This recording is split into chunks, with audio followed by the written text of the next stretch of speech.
All right. Hello, everyone, and thank you all for joining us during the Lytham Partners Winter 2021 Investor Conference and what we're aptly calling our 2022 Vision Event. My name is Robert Blum, Managing Partner of Lytham Partners. During this fireside chat, we welcome Electra Battery Materials Corporation, formerly First Cobalt, ticker symbol now of ELBM on the TSX venture. The company's OTCQX stock symbol will be updated shortly, but will remain FTSSF, as in Frank, until further notice. And joining us is Electra's Chief Executive Officer, Trent Mell. Before we begin, for those not familiar, Lytham Partners is one of the country's leading investor relations firm with more than 2 decades of corporate access experience. We've built one of the industry's most diverse and effective platforms for connecting small cap companies with high quality and focused institutional investors, while at the same time creating a framework of best practices in all aspects of investor relations. And hopefully today's fireside chat is another example where we can bring value to multiple constituents here. We'll dive into questions in just a moment, but one final item, I want to remind everyone that Trent is available for one-on-one meetings later this week. If you've not already signed up, please send me an email. My email is Blum, B-L-U-M, @lythampartners.com, or you can visit the website at lythampartners.com/virtual. Click on the one-on-one meeting request button, and we will get you taken care of. So with that, let's begin. Trent, let's start with maybe just a brief overview on the company and maybe your background as well. Sure. Company's about 4 years old. We started this, well, Cobalt had a bull run back in 17, and our push back then was to try to bring Cobalt to the North American battery market. We saw the market coming, and we know that Cobalt is a Congo, China kind of controlled commodity. And so initially it was really around exploration and finding mineral deposits. We've got a great asset in the state of Idaho, but along the way, merged with a few other companies, and we picked up a refinery in Canada. And very quickly, that has kind of bubbled to the top as our core asset and a key part of our strategy right now on the refining piece. And then we can get into this, but as we started to talk to the downstream customers, so these would be battery makers and ultimately car companies, we realized that our strategy needed to be broader. It can't just be refining cobalt in North America. We need nickel. We need to recycle batteries. We need precursor. And so with a permanent footprint, we have decided to expand our horizons, some partnerships that we're working on right now to try to deliver kind of a one-stop shop for battery materials. Myself, come out of the mining industry. Before that, I was an attorney. And here I sit now, really CEO of a chemicals company with a mining asset that'll have to be monetized or have some value surfaced in tandem with our refining strategy. So let's go into that. Let's talk about the strategic shift here for Electra Battery Materials. Obviously, name change occurred as well. Expand upon that some more. Yeah, the name change, I mean, it is what it is, but the strategy is really the interesting part. So when you think about the supply chain, I mean, first off, the U.S. market has really picked up this year. Sales, I mean, I'm a little dated here, but sales certainly halfway through the year, we're up 130% year over year. So a little bit like Europe. Europe during COVID, passenger sales were down, but electric vehicle sales more than doubled there as well. And we know that in North America, we're a little bit behind the curve, partly, battery size, technology, range. We want bigger vehicles, we want better mileage, and we're there now, right? So you're starting to see these vehicles come out, and North Americans have bought into it, and the adoption has started. And so for us, the strategy really stemmed out of, I think, one conversation in particular with an auto company. And they said, look, as we start to make our investments, we got the auto assembly plants, we've got the battery makers, and we see all these battery plants that are being built across America. A lot of the materials going into that are still coming out of Asia, so China, Japan, and Korea. And it makes no sense. We've got the minerals here in North America, we got the cars being made here to ship material offshore for upgrading, for chemical refining, only to bring them back. It adds to the carbon footprint, it adds to the cost structure. And so the hardest part of the supply chain right now to figure out is precursor. So that's where you take the refined minerals and you make them into a cathode or a material that can go into the cathode of the battery. And the reason is you typically do that where you've got your refining, because there's a lot of moisture in the crystallized product. So long story short, we see in Finland and in China, Japan, Korea, you want to put your precursor manufacturing where your refining is taking place. That's not happening in North America. And with a permitted facility here in Canada, we can get there first and be responsive to that need. So let's talk about timing. When will you start producing the first of your diversified battery material offerings? Yeah, so it's a four-step approach. The cobalt plant, as you might expect, is going to be the first out of the gate. And so we're in construction now. We're 12 months away. So this time next year, we'll have our first production. So let's call it December 22. Recycling, we just announced recently that we're going to actually be doing a demonstration plant there on site. So recycling is second out of the gate. We will have initial production even before the cobalt plant on a more than a pilot basis on a commercial scale, just to kind of perfect the flow sheet. But that will be within a year of starting the cobalt plant. The recycling is going to be on queue. Phases 3 and 4, they're kind of linked. It's nickel refining to produce a nickel product for batteries. And then in tandem with that, you need to have the precursor plant. And so, we had articulated a vision where you build your nickel plant and then you partner with a precursor company to make the chemicals, bring it all together and bind the nickel, cobalt, and manganese. But in reality, what we're seeing is a lot of interest in precursor companies that want to set up shop here in North America. And so if they would co-locate with us, then collectively we could backfill them, the automaker, ourselves, and identify the right source of nickel, because the future battery is going to have a lot more nickel than anything else in it. And that's going to be a big part of the supply chain. So you mentioned just a moment ago some of the peers, Chinese in particular, from a sustainability standpoint, how do you compare to the Chinese peers in the space? Yeah, certainly when it comes to just the carbon footprint, it's not even a contest. We're on a hydroelectric grid. The Chinese peers are all on thermal power systems. And so our greenhouse gas emissions are, by one measure, 51% lower. So that's a huge contribution from our footprint. You add the transportation of, let's take cobalt, for instance. We know most of it comes out of the Congo for now. Hopefully Idaho will have that solved in a few years' time. But for now, it goes from from the Congo down to South Africa, down to China, processed somewhere and into America. And we're going to eliminate that Chinese route. So there's a geopolitical sort of national security component to it. But the carbon footprint is another attribute where we win.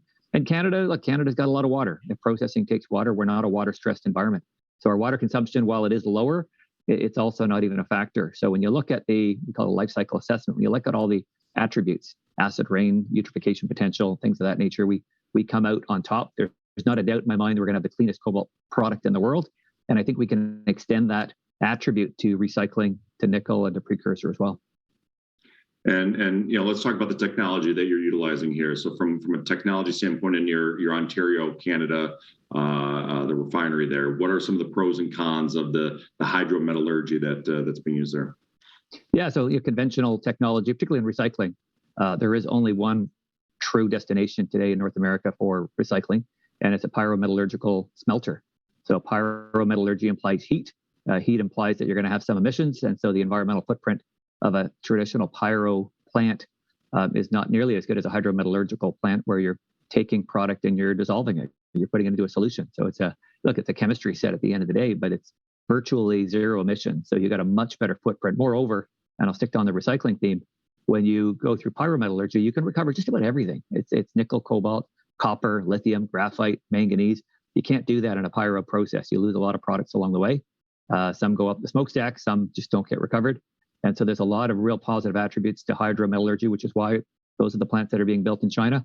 We've got the only commercial scale hydromet plant here on the continent, and that's a huge competitive advantage for us, not just in terms of getting to market first, but also having the green products that we need for a green vehicle. All right, let's transition to customers here. Who's the ultimate off-taker? Who are your potential customers here?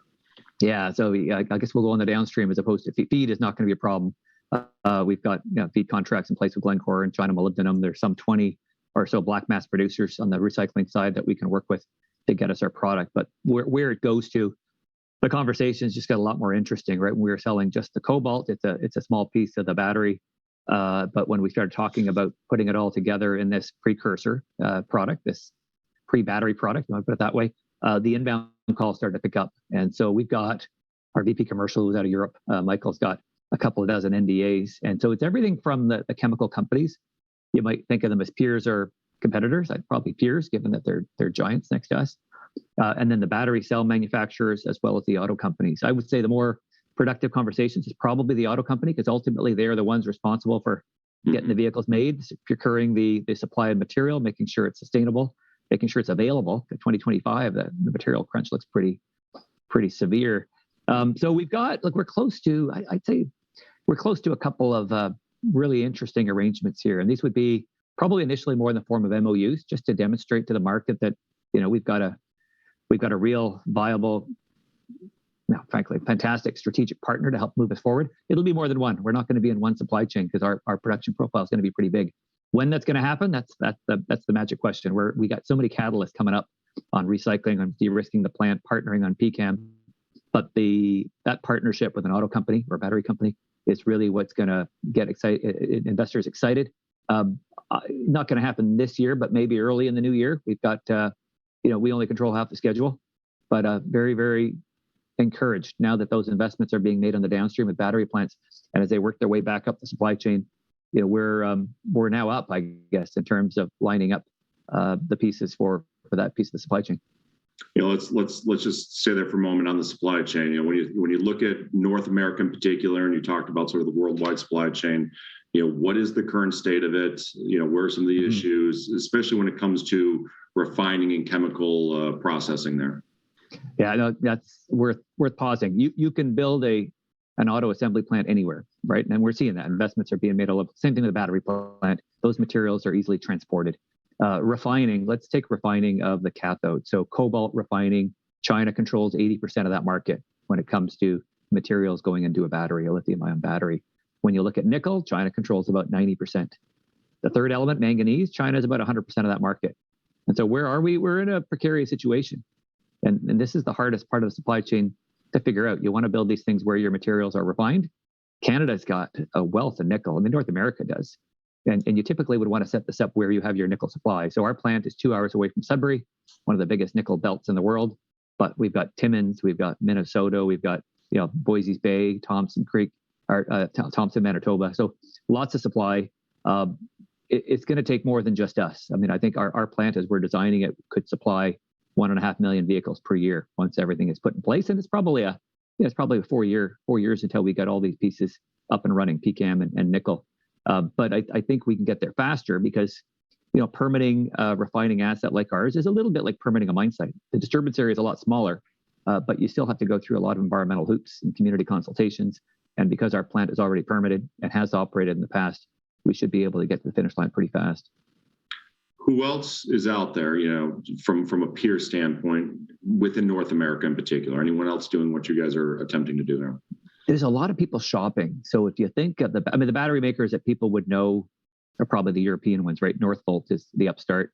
You got BASF and Umicore, of course, that are giants. And then you got a lot of Korean and Japanese entities as well. So that would be that part of the market. But on the recycling, which is it's an important part, right? Because the end of life battery for cars is still some years off, right? You think of a 10-year battery, but that supply is going to be massive and they can't go into landfill.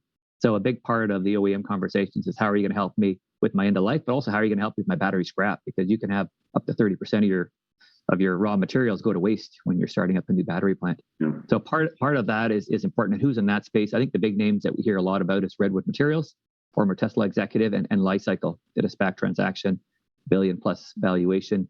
Both of them have very viable technologies and partnerships. They don't have the plant built as we do. So I think head to head, we're going to compete pretty nicely, I think, with them in the recycling space.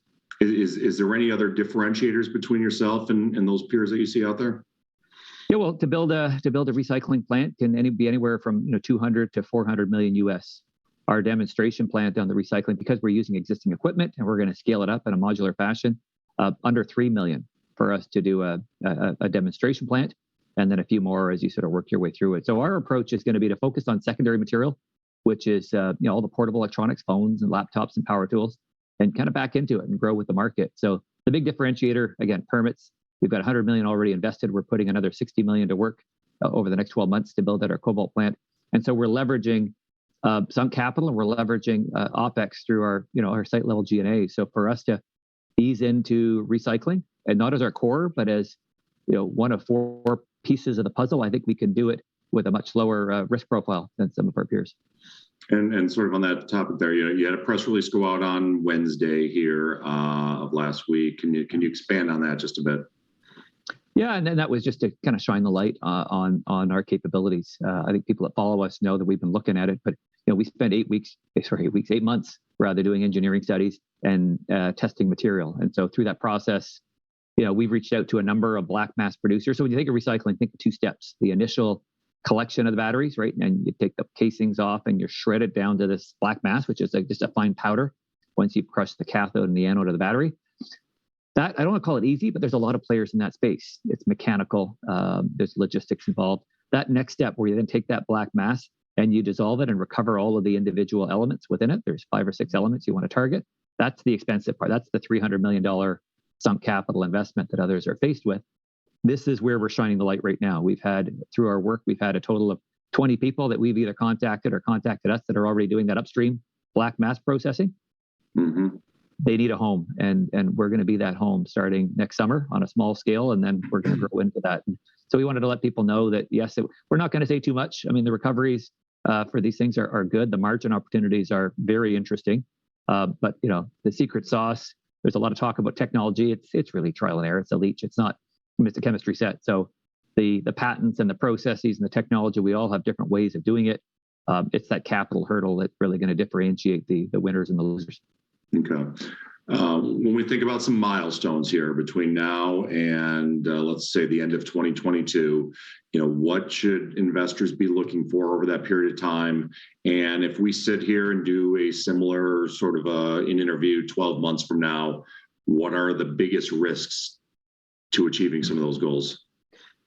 Yeah, so I guess I'll talk to the risk first. A hydrometallurgical process, you know, it's chemistry. It's dissolution, solvent extraction, and then you crystallize your product. And so, you know, hydrometallurgical plants like consistency. And so it's important for us to make sure we've got the right met balance, the right understanding of the flow of material that's coming in, which is why we're starting with a very consistent feed from Glencore and China Moly. And you get your base load sorted out, then you can start bringing in higher margin feeds from elsewhere and earn a little bit more money on the side. So, you know, getting that right, and it really comes down to people. So we've got a really good group of people that have worked in Sudbury, worked in Madagascar, around the world, and seen a lot of these plants, and we've partnered up with Metso and Hatch. So I feel pretty good that we've backfilled the team with some senior advisors also at the board level, helping us out. Milestones, there's lots, 12 months to construction. So we've got a lot of different things going on. We do have one last permit that we're waiting on. It's not slowing us down because a lot of the work we're doing is engineering, equipment orders, and the true construction will start in the spring. And so all of those catalysts are going to move forward. But I think the recycling, which is going to be maybe a bit of a shiny new penny here for us for a little while as we start to talk about what our plans are. Within 6 months, we'll be starting a demonstration plant. So that'll be a big catalyst. But as I mentioned, in the lead up to production, the cash flow, which is 12 months away, that's obviously a huge one. I think the partnerships are going to be quite interesting, right? Whether it be black mass partners, but more important, the downstream, which is who's going to be the cornerstone car company, battery maker that Electra is going to partner with. And as I say, there'll be more than one, but I think getting that out in the market will help separate us from the many other startup companies that are also vying for this space. So no doubt we're going to get there, but I think that's just an endorsement of our plan. And then, you know, beyond that, the precursor partnership, what's that partnership going to look like to kind of complete this battery materials part concept that we've thrown out into the market? Well, you probably just touched on a few of them, but, you know, in a couple of bullets, you know, what are the biggest or the why Electra is a good investment opportunity as you see it right now? Yeah, I think one of the biggest attributes is the permits. You know, we're 2 or 3 years ahead of anybody trying to replicate what we're doing. The other is that we're financed to cash flow, and cash flow is just 12 months away. The third, you can't see it yet, but we've got some fantastic partnership opportunities, and look forward to sharing some of those with our investors in the next several months. Okay. Anything else before we end it here that you want to share with the folks? Yeah, I think for people that have been long-term investors, the time is now. We've seen a maturing of the ecosystem here in North America. And if you look at all the investments in car plants and battery plants, they got to backfill the rest of that supply chain. So the time is now, and I think we're going to be rewarded here for all of our hard work. Fantastic. Well, Trent, thank you very much for the time today. We greatly appreciate it. Again, anyone out there that has not already signed up for a one-on-one meeting, again, you can send me an email, Blum, BLUM at lythampartners.com, or again, visit the website, lythampartners.com/virtual. There's a access link there to the one-on-one meeting request as well. So we hope you all enjoy the conference. Trent, thank you very much for your time today. We greatly appreciate it. Thanks, Robbie. Take care.